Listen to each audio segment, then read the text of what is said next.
The thing that we love about prior learning assessment is the fact that it lifts people up.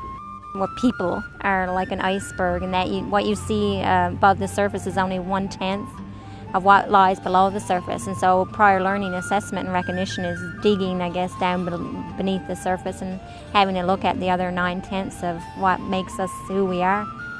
We deal with a lot of individuals in our communities who have little attachment to formal education or even formal employment situations. So it's not easy to build a resume.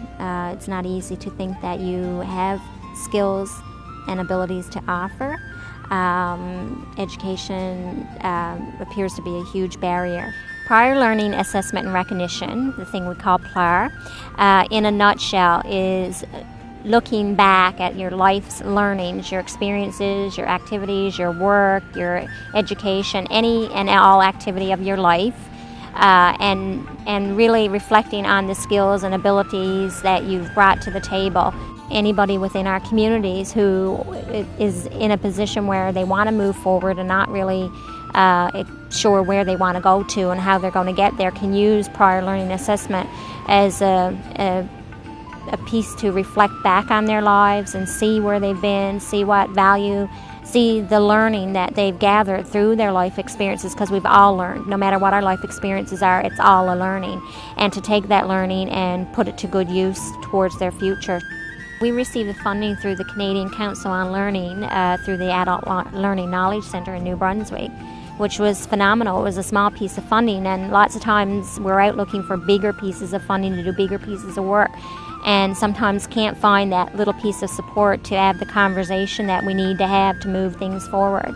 We just use that piece of funding to bring the community members together, as well as individuals from government agencies and even the private sector, to talk about what prior learning assessment and recognition is.